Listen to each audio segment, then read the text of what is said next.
Então, pessoal, continuando a nossa aula de especializações de membrana, nessa segunda parte nós vamos falar das especializações adesivas da membrana plasmática, que são as zônulas de oclusão, as zônulas de adesão, os desmossomas, os hemidesmossomas, as interdigitações e as junções comunicantes do tipo GAP.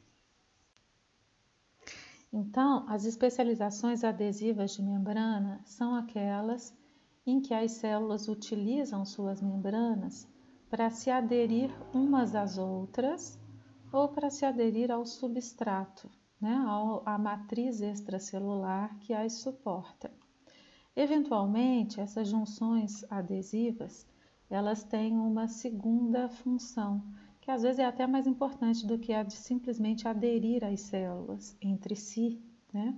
Então, a gente tem aqui a representação de uma zônula de oclusão que liga as células vizinhas, mas que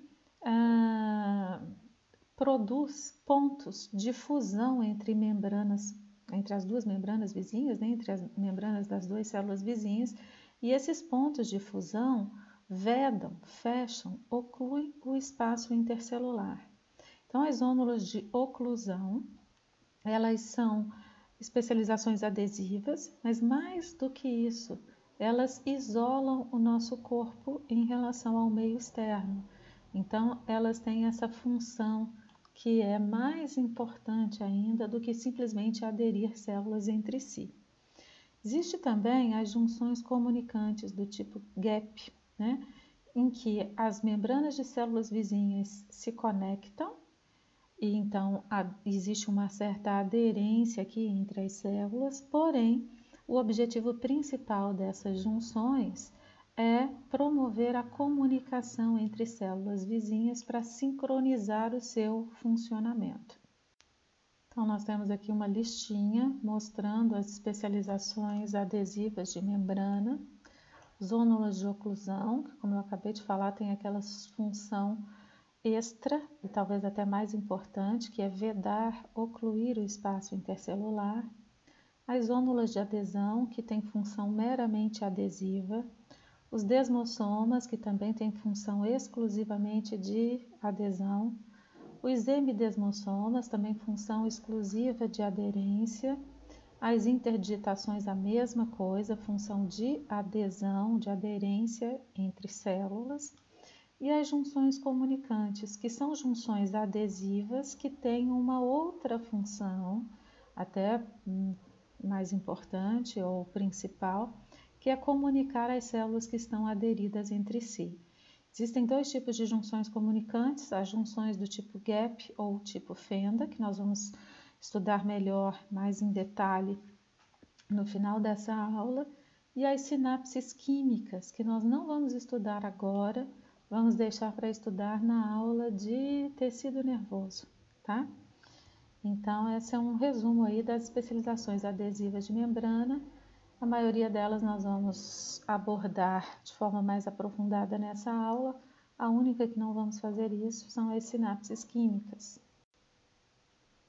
Bom, então nesse slide a gente tem aquela listinha que a gente acabou de ver, só que de uma forma mais lúdica, né? E mais visual, mais fácil de compreender. Então a gente tem aqui na parte superior do desenho uma célula desenhada em corte e metade de duas células vizinhas. E abaixo dessas células a gente tem aqui a matriz extracelular. Então, essas células são células epiteliais que se firmam firmemente umas às outras através de especializações de membrana. Então, vocês observem aqui em cima, olha só, existem dois pontos em que as membranas das células vizinhas se fundiram. Estão observando aqui? Então, essa região aqui é uma região de zônulas de oclusão. Logo em seguida, a gente vê uma região em que o espaço intercelular é mantido, mas que as células também se aderem entre si, né, através de proteínas que atravessam esse espaço aqui, que não foram representadas. Nós vamos ver em detalhes mais à frente. Essas são as zônulas de adesão. Em seguida, a gente tem a representação de desmossomas, de um lado e do outro. Repara que sempre a gente tem a participação dos componentes do citoesqueleto, que se aderem à face interna da membrana, nos pontos onde a membrana se fixa, né, na vizinha. E esses componentes do citoesqueleto, então, atravessam o citoplasma em diferentes direções, se fixando na face interna da membrana e ajudando na sustentação, tanto da célula como um todo, como no reforço mecânico às junções adesivas da membrana. Aqui na parte inferior do desenho, a gente tem a representação de hemidesmossomas, que conectam a membrana da célula com as proteínas da matriz extracelular. Como nesse desenho a gente tem a representação de células epiteliais, o substrato do tecido epitelial, das células epiteliais, é a lâmina basal. Está representada aqui por essas duas camadinhas, olha, uma mais eletronlúcida, chamada lâmina rara, e uma mais eletrondensa, chamada lâmina densa. Então, isso a gente percebe quando a gente vê lâmina basal no microscópio eletrônico. Ela sempre tem essas duas faixas. Pertinho das células epiteliais, ela é mais clarinha, então é a região da lâmina rara, onde a gente encontra lamininas, intactinas e outras proteoglicanas e glicoproteínas. E um pouquinho mais afastado das células, voltado aí para o tecido conjuntivo, que está representado colorido aqui embaixo, olha, a gente tem a lâmina densa da lâmina basal, que é rica em colágeno do tipo 4. Vocês sabem que lâmina basal é uma camadinha de glicoproteínas, né, e proteoglicanas que fixa o tecido epitelial no tecido conjuntivo. Então, aqui nesse desenho, nessa parte colorida, a gente tem a representação da matriz do tecido conjuntivo, com suas fibras colágenas do tipo 1, né? Com as suas fibras elásticas e com as proteínas e proteoglicanas da substância fundamental amorfa, por exemplo, o ácido hialurônico, fibronectina, o colágeno do tipo 7, entre outros. Então, no slide anterior, a gente viu um desenho, né, mostrando células epiteliais, olha, fixadas na lâmina basal. Essa estrutura que parece um tapete é a lâmina basal. De um lado, ela fixa a membrana das células epiteliais nas suas glicoproteínas. E do outro lado, olha, essas coisas, esses vergalhões aqui que vocês estão vendo, são fibras colágenas envolvidas por glicoproteínas da matriz do tecido conjuntivo, que por sua vez estão presas aqui na face de baixo aqui da lâmina basal. Então, vocês estão vendo que a lâmina basal ela tem a função de fixar o epitélio ao conjuntivo e vice-versa. E sempre, se a gente olhar aqui com detalhes, não nessa microscopia eletrônica de varredura e nesse aumento, mas se a gente olhar na microscopia com um maior aumento, a gente vai ver que as células epiteliais se fixam à lâmina basal através de hemidesmossomas e fixam-se entre si através de desmossomas, zônulas de adesão e outras especializações que a gente vai começar a estudar em detalhes agora. Vamos começar então pelas zônulas de oclusão. Então, aqui a gente tem um desenho, ele é um desenho simples, mas ele é bem didático, ele é muito ilustrativo. O que ele está mostrando para a gente? Ele mostra aqui, ó, uma lâmina basal sustentando um tecido epitelial. Esse tecido epitelial é formado por uma camada só de células, células altas. Então, reparem que entre as células existe espaço, né? Não sei se vocês estão lembrados, quando vocês estudaram lá no ensino médio, vocês aprenderam que os tecidos epiteliais são aqueles em que as células são justapostas. Talvez vocês tenham lido ou ouvido falar que não existe espaço entre as células epiteliais. Na verdade, não é exatamente assim, não existe espaço visível ao microscópio comum. Mas na microscopia eletrônica, a gente percebe que existe um microespaço entre as células epiteliais.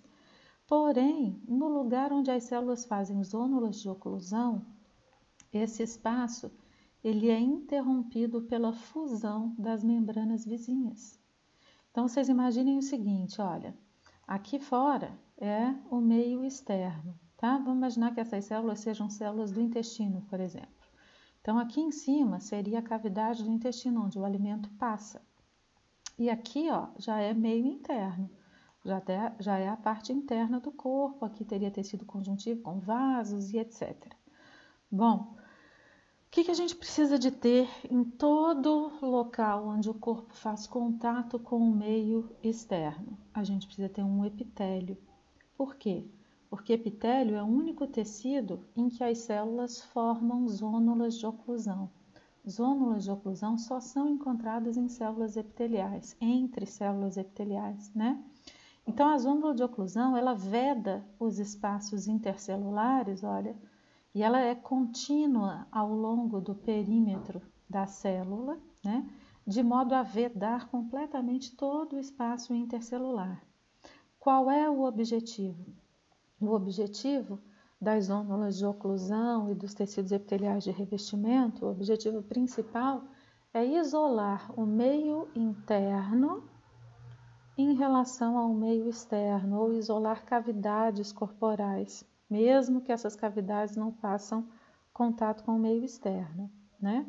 Então, tudo que passar aqui, se isso aqui for intestino, tá? Tudo que passar aqui na luz do intestino, na cavidade do intestino, só vai ser absorvido daquilo ali o que as células conseguirem absorver e tiverem receptor para retirar do quimo e transportar para dentro do corpo.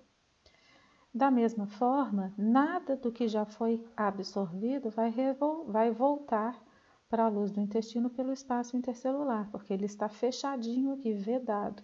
Dá para entender? Se, né, não fosse assim, os micro-organismos do intestino entrariam facilmente no nosso corpo e nós não sobreviveríamos. Os micro-organismos da superfície da nossa pele, a mesma coisa. Os micro-organismos das vias aéreas e de todas as outras cavidades corporais. Então, todo lugar do corpo que faz contato com o meio externo ou toda cavidade corporal precisa ser revestida por células epiteliais por causa da presença das zônulas de oclusão ou por causa da capacidade dessas células de produzirem zônulas de oclusão. Bom, e quem é que vai fazer essa fusão de membranas, né? Como é que vai ser feita essa junção entre as células? Toda junção de membrana, toda estrutura adesiva de membrana exige a participação de 3 componentes. Um dos componentes é uma proteína transmembrana que vai, através do seu domínio extracelular, se fixar em outra proteína para aderir às membranas entre si, ou no caso da membrana com a matriz, aderir à membrana às proteínas da matriz extracelular. O segundo componente é uma proteína periférica da membrana, que vai fazer a ligação entre a proteína integral e o terceiro componente, que está representado em amarelinho aqui, que será algum componente do citoesqueleto. Então, sempre a gente precisa de proteínas integrais transmembrana, fixadas nas suas respectivas proteínas periféricas, que por sua vez vão se ligar aos componentes do citoesqueleto. No caso da zônula de oclusão, essas proteínas serão a claudina, olha como é fácil gravar, claudina, é essa proteína que está representada aqui, ó, é uma proteína integral transmembrana, que se liga à sua proteína periférica chamada zônula de oclusão 3, essa bolinha azul aqui, ó, tá? Essa zônula de oclusão 3, por sua vez, se liga ao componente do citoesqueleto, que no caso da zônula de oclusão vai ser sempre um microfilamento de actina. Aí, além da claudina, outras proteínas de membrana que vão formar a zônula de oclusão são a ocludina, viu como é fácil gravar? Depois, as JANs, que são as moléculas de adesão juncional. Então, aqui, ó, a claudina é essa parece um coraçãozinho aqui embaixo, amarelo. A ocludina é essa outra que parece um coraçãozinho branco. A JAN é essa verdinha, essas duas bolinhas verdinhas aqui. E a nectina são essas bolinhas roxinhas aqui, ó. Então, essas 4 proteínas transmembrana, claudina, ocludina, JAN e nectina, estão ligadas a proteínas periféricas, quais? ZO3, ZO2, ZO1 e a fadina, que é essa roxinha aqui, ó, que faz essa curvinha. E essas proteínas periféricas, então, ZO3, ZO2, ZO1 e a fadina, ligam-se aos microfilamentos de actina, né? Então, como é que fala? O encaixe entre essas proteínas aqui no espaço intercelular, ele é tão perfeito, tão íntimo, que as membranas se fundem, ocluindo o espaço intercelular. Então, esse é um desenho, e aqui a gente tem a representação da zônula de oclusão, vista no microscópio eletrônico de varredura. Então, onde vocês estão vendo essas linhazinhas aqui, ó, são pontos de conexão entre duas células vizinhas. E aqui no microscópio eletrônico de transmissão é um corte. Então, repara que tem o citoplasma de uma célula e o citoplasma da outra. Aqui é a membrana plasmática. Aqui também membrana plasmática. Esse espaço branquinho é o espaço intercelular. Lembra que eu falei que ele existe, mas é muito pequenininho? Beleza, então, ó, espaço intercelular. Quando chega aqui nesse ponto, olha o que aconteceu com as duas membranas das duas células vizinhas. Elas se fundiram. Então, essa região aqui é uma região de zônula de oclusão. Já essa outra aqui, ó, vocês estão vendo que tem um monte de componente do citoesqueleto chegando aqui atrás e chegando aqui atrás da zônula de oclusão também, né? Esses componentes são microfilamentos de actina, certo? Que reforçam tanto a zônula de oclusão quanto a zônula de adesão. A zônula de adesão ela fica sempre pertinho da de oclusão, mas nela a gente encontra espaço intercelular e na de oclusão não. Então agora eu vou deixar aqui um tempinho, não vou nem falar nada, para vocês poderem observar o desenho num aumento um pouquinho maior.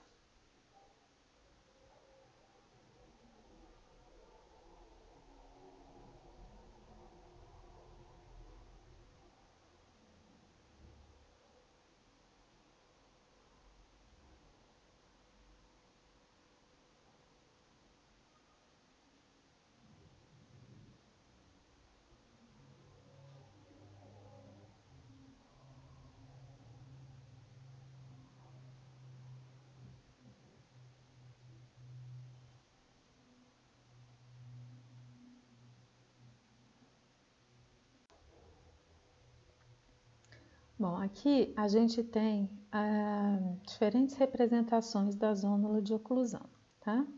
Então, aqui vocês observam, né, o desenho mostrando duas membranas de células vizinhas, ó. Aqui membrana de uma célula, aqui membrana da célula vizinha, e em azul aqui o espaço intercelular, tá?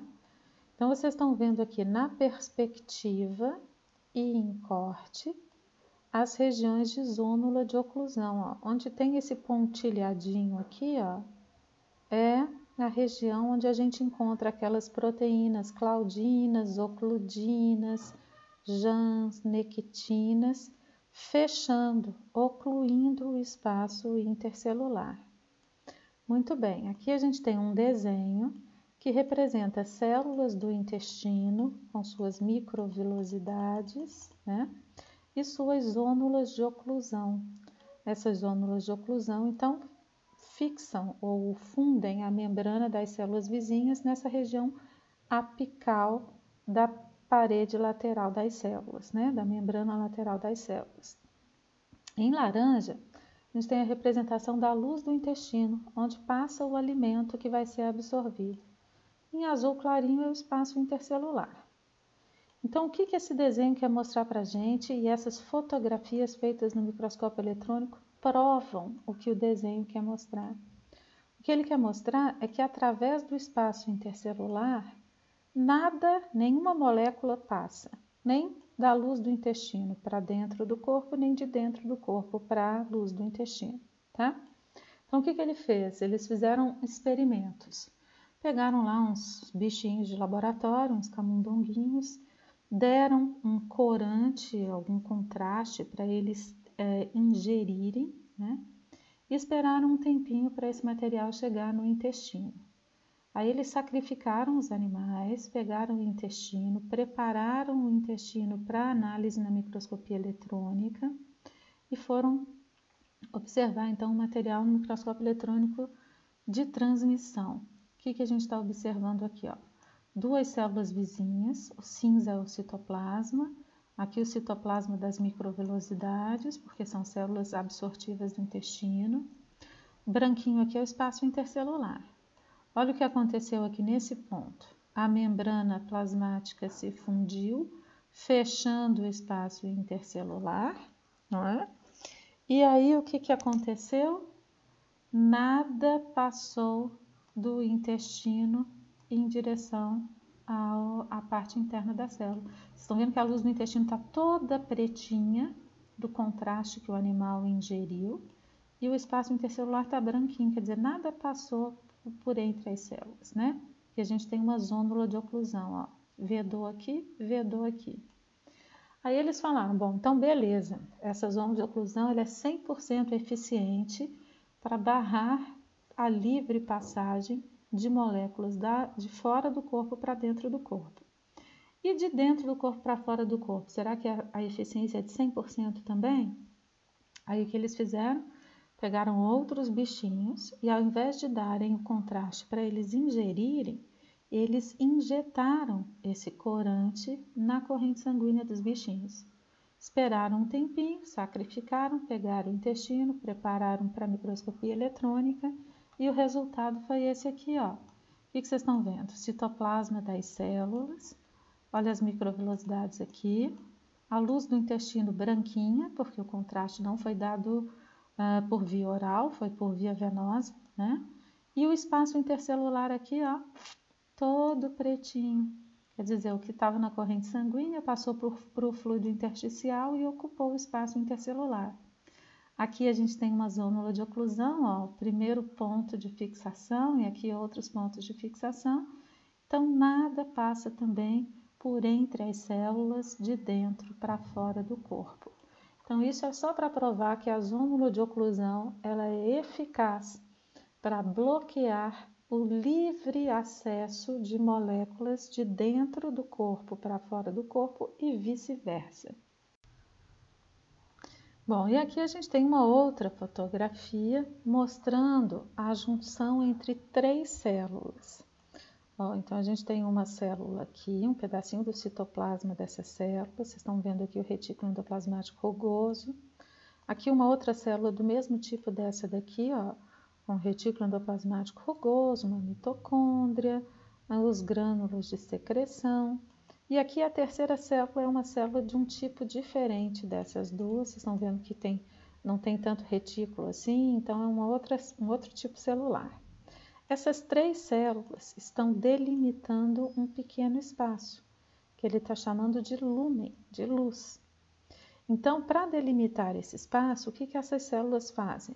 Zônulas de oclusão. Olha, elas fundem as membranas entre si e aí o conteúdo dessa luz, desse lúmen, não passa para dentro do corpo, não volta para dentro do corpo, e nem o que está no espaço intercelular passa diretamente para essa luz, ou seja, tudo que for secretado aqui vai ter que ser feito por vontade própria dessas células que estão delimitando esse espaço. Então, aqui para vocês verem uma zônula de oclusão aqui, outra aqui, outra aqui. Repara que aqui, ó, dá para a gente ver o espaço intercelular entre essas duas células. E aqui a gente tem uma zônula de adesão, que nós vamos falar agora, no próximo slide, tá? Aqui tem outra zônula de adesão e aqui também. Bom, e as zônulas de adesão, então, né? O que elas são? São regiões da membrana, ou seja, são especializações de membrana que visam aderir células entre si, células vizinhas, né? As zônulas de adesão, como qualquer especialização adesiva, ela vai precisar de proteínas transmembrana, aqui, proteínas periféricas da membrana, essas aqui, e componentes do citoesqueleto, que são representados aqui, ó, pelos microfilamentos de actina. Então, sempre na zônula de adesão, o reforço que o citoesqueleto vai fornecer para a região de adesão entre as células vai ser feito pelos microfilamentos de actina. As proteínas transmembrana que participam da formação das zônulas de oclusão são as afadinas e as nectinas, junto com as afadinas, e as caderinas, mas principalmente as caderinas, que são essas verdinhas que vocês estão vendo aqui. Elas são as mais abundantes na formação da zônula de oclusão, na zônula de adesão, tá? E o conjunto dessas proteínas periféricas, né, que estão ligadas às caderinas e à nectina, elas formam uma placa, né? Placa de proteínas periféricas que conecta as transmembranas ao citoesqueleto. Essa placa ela é chamada de desmoplaquina e tem muita proteína do tipo placoglobina e placofilina, tá? Mas isso é detalhe, só para vocês saberem que para cada tipo de proteína transmembrana, a gente vai ter um tipo de proteína periférica e que esse conjunto de proteínas periféricas atrás da membrana, na região de contato entre células vizinhas, formam placas.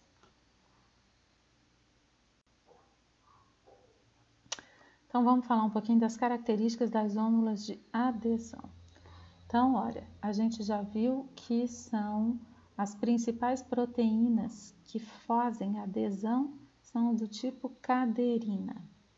Já vimos que os componentes do citoesqueleto que reforçam essas junções feitas pelas caderinas são os microfilamentos de actina.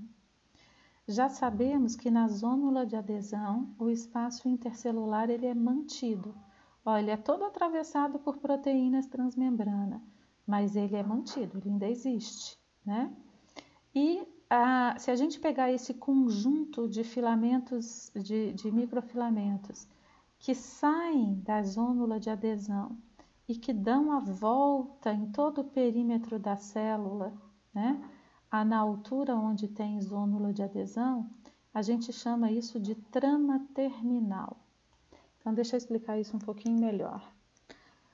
Toda vez que a junção adesiva tiver esse nome aqui, zônula, significa que ela é uma estrutura contínua ao longo do perímetro da célula, naquela altura em que ela se formou.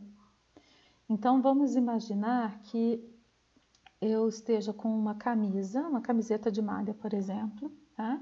E que na altura da minha cintura eu vou prender no meu corpo, tá? No meu tronco, na altura da cintura. Eu vou prender uma fita de velcro e na camiseta, na parte interna da camiseta, na mesma altura, eu vou prender a outra fita de velcro.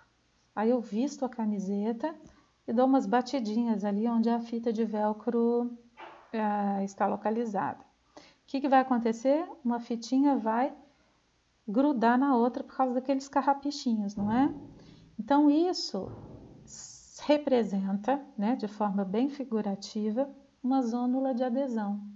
Ela forma um cinturão no entorno do perímetro da célula e fixa duas membranas vizinhas entre si.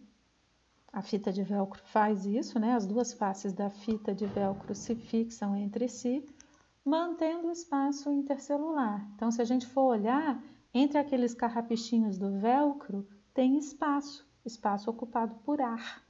Aqui, entre as caderinas, vai ter espaço também, espaço ocupado pelo fluido intersticial. Vocês entenderam o que é uma zônula? É uma estrutura que é contínua no entorno do perímetro da célula e que tem essa função adesiva, certo? A zônula de oclusão, que a gente acabou de estudar, ela também é contínua em torno do perímetro da célula, só que nela não existe espaço intercelular. Então, nesse exemplo que eu dei da camiseta e do meu corpo, é como se ao invés de velcro eu tivesse pego um zíper, um fecho, um zíper, e tivesse prendido, costurado um pedaço, um lado do zíper na minha pele e o outro lado na parte de dentro da camisa, da camiseta.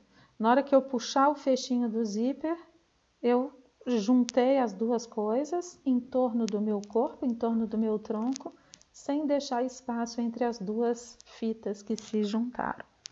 Não sei se deu para imaginar e para entender, né? Eu gosto sempre de dar uns exemplos assim, eles parecem meio bobos, meio malucos, mas eu acho que talvez ajude a imaginar como que essa estrutura funciona.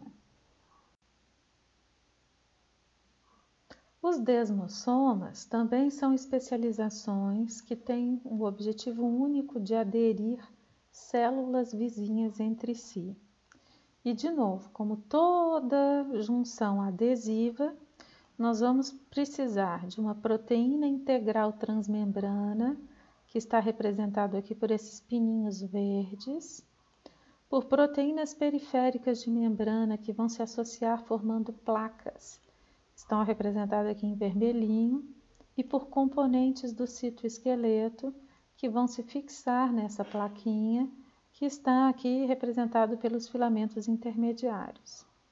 Então, reparem que nos desmossomas existe espaço intercelular, mas esse espaço intercelular ele é muito atravessado por proteínas do tipo caderinas.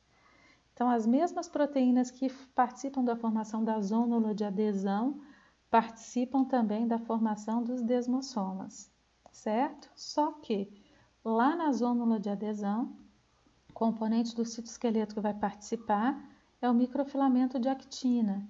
E aqui nos desmossomas, os componentes são do tipo filamentos intermediários, né? Tanto na zônula de adesão quanto no desmossomas, o espaço intercelular é mantido. No entanto, a zônula de adesão, como o nome diz, é zônula, então dá a volta em todo o perímetro da célula, mas o desmossoma não. O desmossoma ele faz a conexão entre células vizinhas de forma pontual. Então, em cada pedacinho da membrana tem um, mas depois não tem mais. No meu exemplo lá da camiseta, é como se eu prendesse a camiseta na minha pele com botões de pressão, sabe?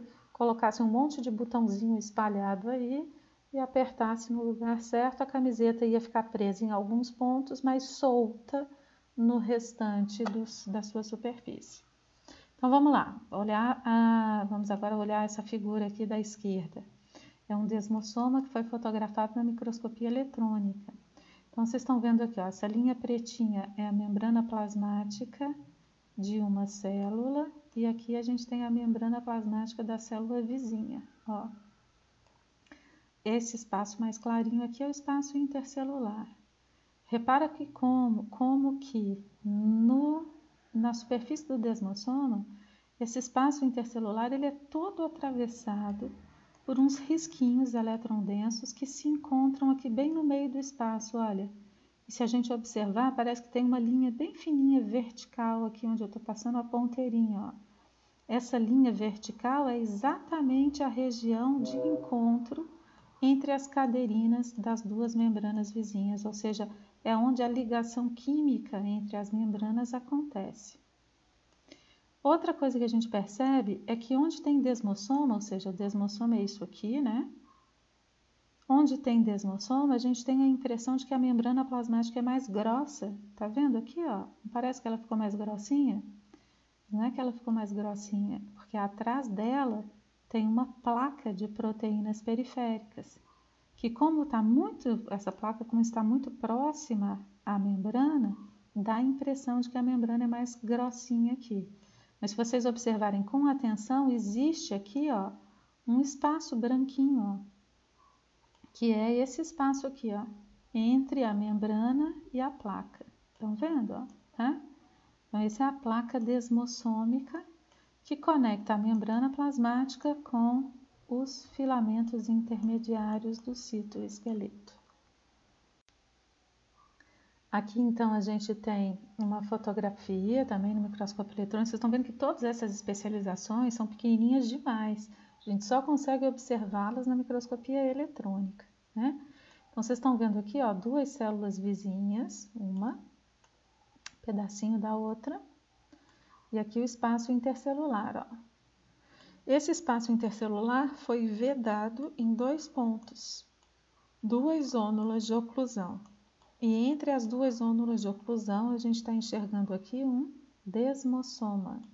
Olha, a membrana plasmática com as suas cadeirinas se encontrando aqui bem no meio do espaço intercelular, a placa desmossômica atrás da membrana e os componentes do citoesqueleto, que são filamentos intermediários, se fixando aí na placa desmossômica. Talvez, né, pessoal, nessa altura dessa videoaula, vocês estejam se perguntando assim, nossa, mas para que eu preciso saber de tanto detalhe, de tanta coisinha assim que a gente nem enxerga no microscópio comum, né? A gente precisa saber, porque a gente precisa saber como que o nosso corpo é formado, para saber também o que gera determinadas doenças, determinados problemas. Então, para o nosso tecido epitelial, por exemplo, de revestimento, tanto na pele quanto nas mucosas, funcionar direitinho, ele precisa que suas células epiteliais estejam juntinhas umas das outras, né? E o espaço intercelular seja pequenininho, né? O suficiente para o fluido intersticial sair do tecido conjuntivo e ficar banhando essas células, mantendo a vida delas, né? A partir de uma determinada altura, precisa de ter uma oclusão desse espaço, né? Para que a integridade do organismo seja mantida. E essa justaposição de células aqui, ó, entre essas células, quem mantém essas células unidas aqui, nessas camadinhas, são os desmossomas. E quem mantém as células da primeira camadinha do epitélio unida à lâmina basal são os hemidesmossomas. Bom, então esse aqui é um epitélio íntegro. Vamos imaginar que por algum motivo você desenvolva anticorpos contra as proteínas dos desmossomas, né? Esses anticorpos, olha, que estão representados aqui em verdinho, eles vão se fixar nessas proteínas dos desmossomas e vão atrair células que vão lançar enzimas e que vão começar a digerir o tecido no local onde os anticorpos estão. Resultado, o espaço intercelular que era pequenininho, ele vai aumentar, porque você está destruindo essas células marcadas por anticorpos. E se o espaço intercelular aumentar, vai começar a acumular fluido do fluido intersticial, que existia aqui em pequeniníssima quantidade, o suficiente só para nutrir as células, mas que agora vai ficar em grande quantidade, gerando bolhas na pele ou nas mucosas. E vocês sabem muito bem que a bolha, ela é um ponto de fragilidade do revestimento, né? Tanto na mucosa quanto na epiderme. Se ela rasgar, se a bolha rasgar, ela vai expor a nossa parte mais interna e às vezes até o conjuntivo, se a bolha for formada aqui embaixo, ó, na região do hemidesmossoma, facilitando infecções por micro-organismos, né? Então, existe uma doença chamada pênfigo, né? Existem 2 tipos de pênfigo, um que acomete só a epiderme, outro acomete a epiderme e as mucosas, né? E onde esse tecido epitelial ele é rompido, ele forma um monte de bolhas, essas bolhas arrebentam e a pele se rompe, a mucosa se rompe, expondo o corpo ao meio externo, como se fosse uma grande queimadura, ou pequenas, grandes, ou várias grandes queimaduras, né? Então, é uma doença autoimune e que pode colocar a vida da pessoa em risco, dependendo da extensão dessas lesões, né? Então, como é que a gente consegue entender o que aconteceu ali naquela doença? Sabendo como é a estrutura do tecido. Todas as doenças que nos acometem são geradas, ou elas têm a gênese dela, em última instância, no nível molecular. Então, é importante a gente estudar histologia, estudar anatomia, depois histologia, citologia, bioquímica, né? Biologia molecular, genética, quer dizer, a gente tem que conhecer o corpo nos vários níveis de complexidade, no nível macroscópico, no microscópico, no submicroscópico e até no molecular. Porque é assim que a gente vai entender como que o corpo funciona, o que aconteceu para gerar uma disfunção ou uma doença, para a gente poder raciocinar e pensar numa maneira de tentar reverter aquele problema, ou seja, pensar num tratamento. Então, é importante conhecer o corpo nos mínimos detalhes para que a gente possa desenvolver tecnologia de tratamento para as muitas doenças que nos acometem. Então, aqui a gente tem uma série de desmossomas, né? E se vocês perceberem, olha, essas membranas plasmáticas das duas células vizinhas, o branquinho aqui é o espaço intercelular. Ao invés as duas membranas obviamente estão paralelas, mas ao invés delas estarem retinhas, né, paralelas e retinhas, elas estão fazendo projeções, olha.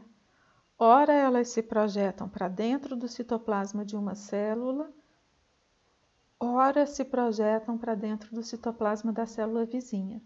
Então, aqui a gente tem uma especialização adesiva chamada interdigitação, que são essas projeções, ora para dentro de uma célula, ora para dentro da outra.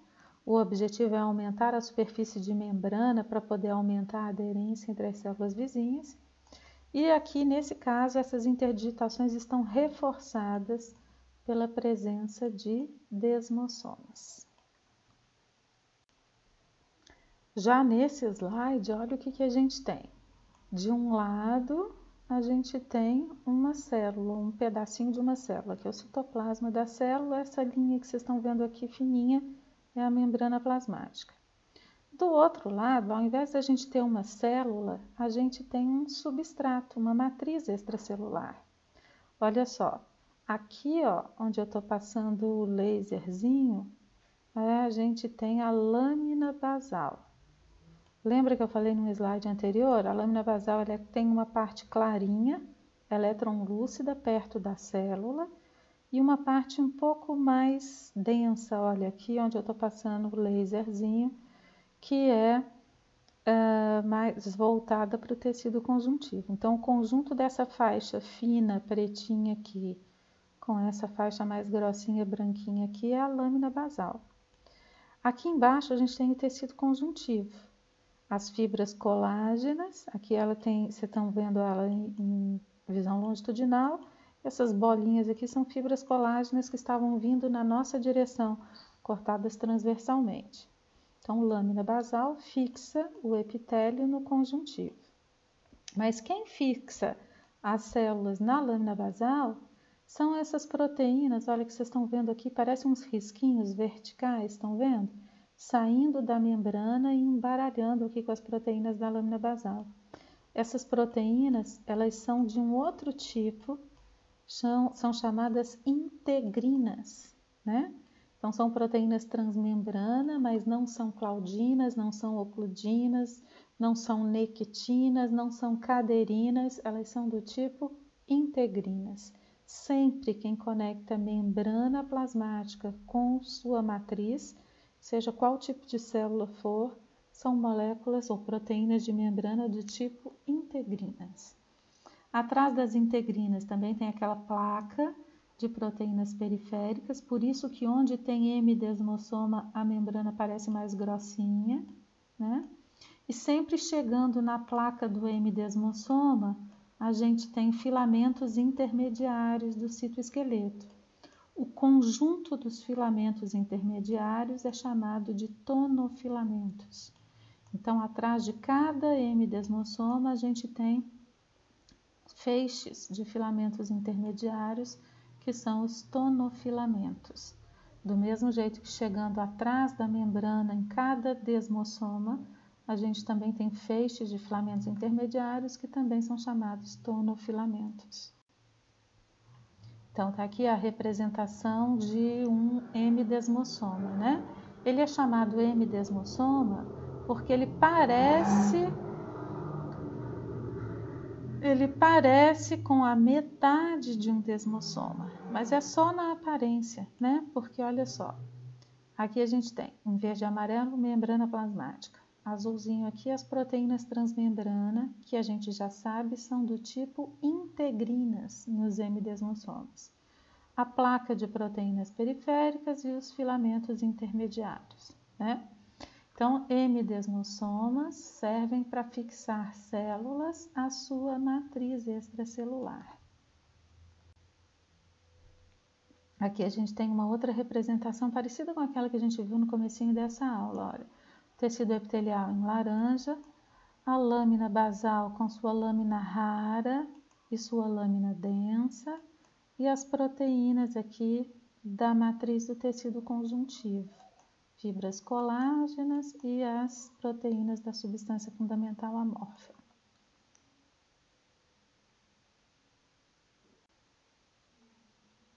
Bom, essa fotografia eu coloquei para falar para vocês o seguinte: de vez em quando vocês vão ouvir falar ou vão ler nos livros complexo juncional. Complexo juncional, ele acontece em células epiteliais quando a gente tem em sequência uma zônula de oclusão, depois uma de adesão e um ou mais desmossomas. Então, quando a gente fala dessas três especializações adesivas de membrana em conjunto e forçosamente, obrigatoriamente em sequência, a gente está falando de um complexo juncional. Bom, pessoal, esse desenho aqui, essa imagem, ela está um pouquinho desfocada, mas ainda assim eu acho que vale a pena mostrar ela aqui para vocês, porque ela dá uma noção de perspectiva nessas especializações adesivas de membrana, tá? Então, veja bem, aqui a gente tem a representação da membrana plasmática de uma célula. Então, aqui onde o laser está é como se fosse dentro dessa célula, no citoplasma dessa célula, e aqui no espaço intercelular. Aí a gente tem essa outra membrana aqui, então aqui é como se a gente estivesse dentro da célula vizinha, tá? Então, a gente está vendo duas membranas de células vizinhas correndo paralelas e de vez em quando a gente está vendo especializações adesivas, olha, fixando uma membrana na outra. Bom, aqui a gente percebe que tem espaço intercelular, olha, onde o laser está passando. Mas quando chega aqui, ó, não existe mais espaço intercelular, estão percebendo? Porque as duas membranas se fundiram entre si. Então, isso aqui representa uma zônula de oclusão. Se vocês olharem por dentro da célula aqui, ó, de uma das células, ó, vocês conseguem perceber que essa zônula de oclusão ela é contínua ao longo da membrana, ela dá a volta na célula toda. Aqui onde existe espaço intercelular também, vocês percebem que a especialização adesiva também é contínua. Olha lá, ela continua lá para trás, depois dá a volta na célula e vai voltar aqui de novo. Então, trata-se da zônula de adesão. Já essas estruturas aqui, ó, onde o espaço intercelular também é mantido, embora seja mais atravessadinho por proteínas, eles não são contínuos, olha. Então, tem um aqui, ele termina aqui, aí tem um pedacinho que não tem nada, aí tem outro aqui, aí tem um pedacinho que não tem nada, tem outro lá. Estão vendo? Esses são os desmossomas. E esses filamentos roxos que vocês estão vendo aqui representam os filamentos intermediários. Nesse cantinho aqui da imagem, a gente tem regiões onde as membranas se fundem de novo. Olha aqui, ó. Aqui também tem pontos de fusão entre a membrana. Só que vocês estão vendo, aqui é como se a gente estivesse dentro da célula olhando para a membrana. Vocês estão vendo que tem uns furinhos aqui, ó. Isso aqui são conexões que vão formar as junções do tipo gap. Nós vamos estudar em seguida. Bom, as junções comunicantes, então, como a gente viu, elas podem ser de dois tipos. As junções gap, né, que se a gente for traduzir, a gente pode chamar de junção do tipo fenda, e as sinapses químicas, que eu comentei com vocês, que nós vamos deixar para estudar junto com quando a gente estudar tecido nervoso, tá?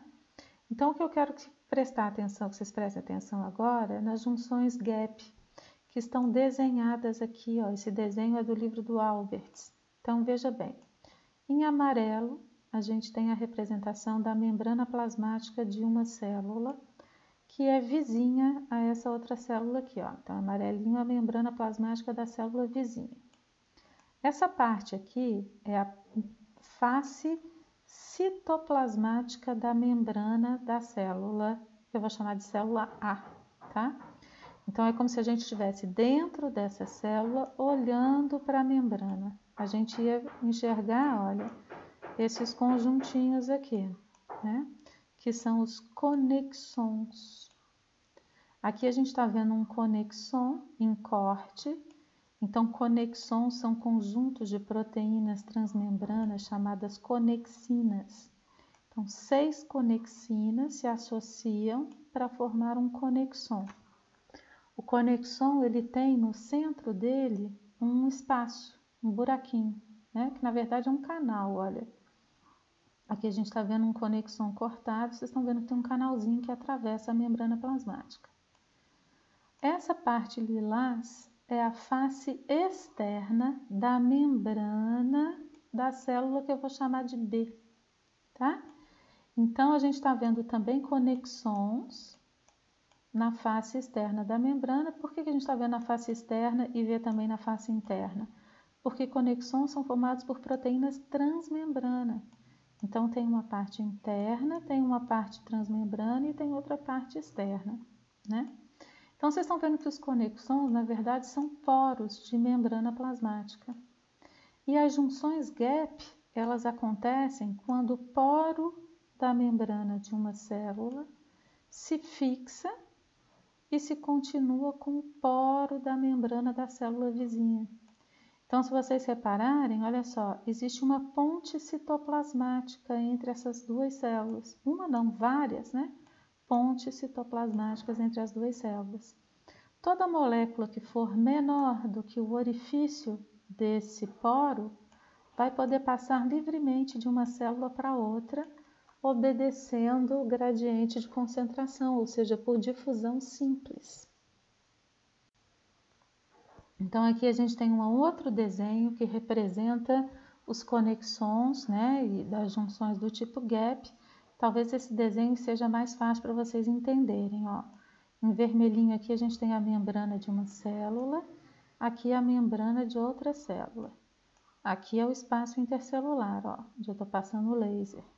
Só que esse espaço intercelular, ele é atravessado pelos domínios extracelulares das conexinas que formam os conexons das duas membranas vizinhas, né? Como essas conexinas delimitam um canalzinho, olha, delimitam um orifício, e esses canais, se continuando, vão permitir a livre passagem de íons, sais e pequenas moléculas de uma célula para outra, sem que essas moléculas precisem passar pelo espaço intercelular, ó, elas passam por dentro dos canais e obedecendo aí o gradiente de concentração, né, do citoplasma de uma em relação ao citoplasma da outra. As junções do tipo gap ou do tipo fenda elas servem para sincronizar o funcionamento das células. Então, células epiteliais secretoras, células que armazenam grânulos de secreção, e células musculares cardíacas e células musculares lisas, para elas funcionarem bem, para elas funcionarem em sincronia, elas precisam que o cálcio, que é o elemento detonador, tanto da contração muscular quanto da exocitose de vesículas, que ele esteja em alta concentração nas células vizinhas. Então, eu vou ficar falando aqui um tempo para vocês imaginarem, tá? A importância da junção do tipo gap. Vamos fazer uma comparação daquelas aquelas bobas, né? Que eu costumo fazer. Vocês vão imaginar o seguinte, pessoal. Vocês vão imaginar um coração, um ventrículo, tá? Pode ser o ventrículo esquerdo ou o ventrículo direito, não importa. Ele tem que bombear sangue com muita pressão. O esquerdo para fazer o sangue fluir por todo o corpo, o direito para fazer o sangue fluir do coração até o pulmão, né? E retornar para o coração. Então, vocês imaginem o seguinte, se cada célula muscular do ventrículo contraísse num determinado momento, a força de propulsão não seria suficiente para fazer o sangue circular por todo o circuito que ele tem que cumprir, não é? Já se todas as células contraírem de forma sincronizada, a pressão gerada vai ser maior e vai ser suficiente para fazer o sangue circular por todo o trajeto que ele tem que circular. Bom, então a gente precisa arrumar uma maneira de fazer com que essas células funcionem sincronizadamente. Quem estimula a contração da célula são os níveis de cálcio livres no citoplasma.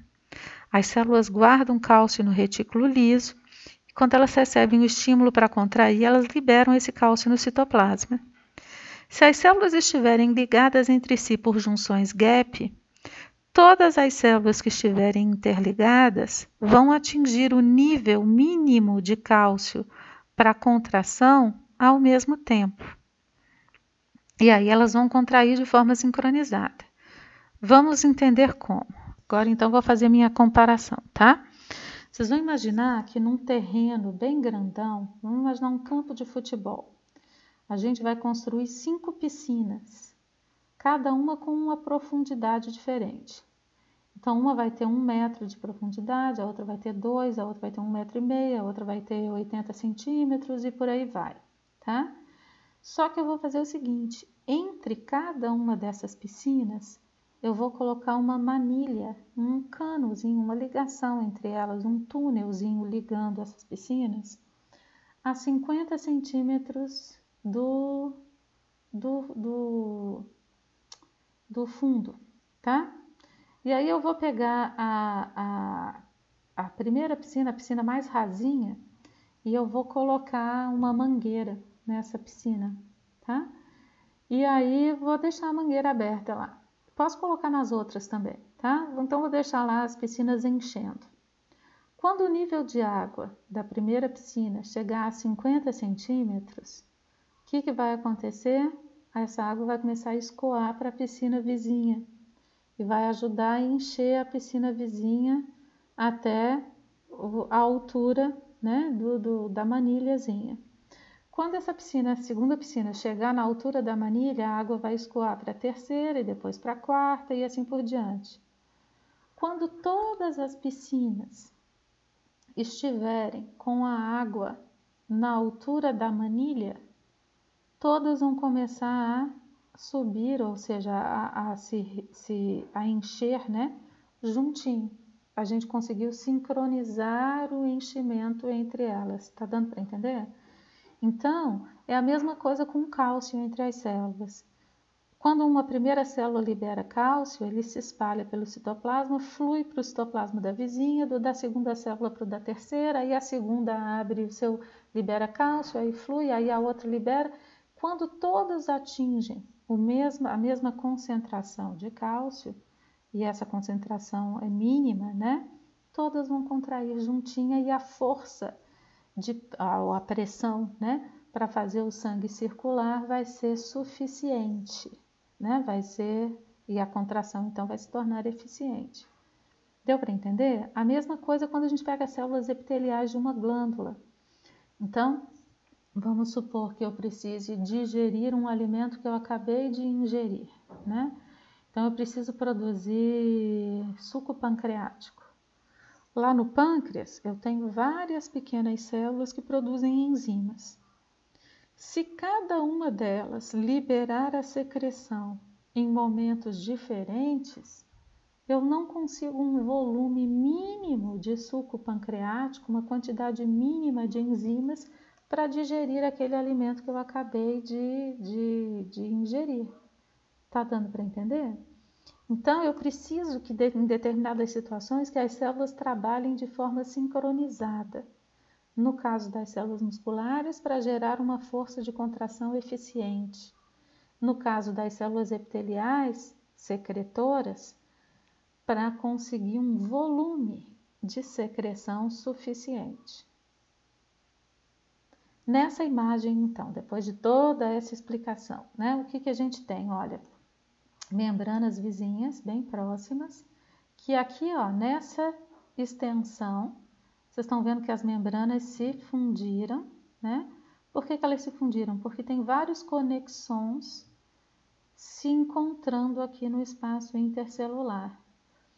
Aí, eu não sei se vocês conseguem perceber umas pequenas bolinhas brancas aqui ao longo dessa superfície, em cada uma das membranas, tá? Cada bolinha dessa representa um conexon que está fazendo uma junção gap. Então, aqui a gente tem uma região de junção comunicante ou junção gap, e aqui a gente tem outra pequena região de junção comunicante ou junção gap ou junção do tipo fenda. Para a gente finalizar, então, a nossa aula de especializações adesivas, vou mostrar para vocês essa fotografia que mostra para a gente o epitélio intestinal, né? Mais uma vez o epitélio do intestino. Então, vocês estão vendo aqui, ó, o tecido conjuntivo e o epitélio, formado por uma camadinha de células altas. Essas células têm microvilosidades na membrana apical, que auxilia na absorção, e nas membranas laterais, a gente percebe especializações adesivas. Então, aqui, ó, nessa altura, o aumento é muito pequeno, não dá para a gente ver direito, tá? Mas nessa altura aqui a gente vai encontrar complexo juncional, ou seja, zônulos de oclusão, adesão e desmossomas. E em seguida aqui, ó, o que a gente está percebendo são interdigitações. Ou seja, ora uma membrana se projeta para dentro da vizinha, ora a vizinha para dentro da outra, e assim vai. Com isso, essa superfície de contato aqui, ela fica maior, e a quantidade de moléculas adesivas espalhadas pela superfície também é maior, contribuindo aí para a maior aderência entre as células vizinhas. Estamos observando aqui o núcleo das células. Nessa aqui o nucleolo passou pelo corte, né? O corte passou pelo nucleolo. Estamos observando mitocôndrias, essas estruturas mais eletrodensas aqui. Retículo, né? Endoplasmático, mas aqui o aumento é muito pequenininho para a gente ver esses detalhes.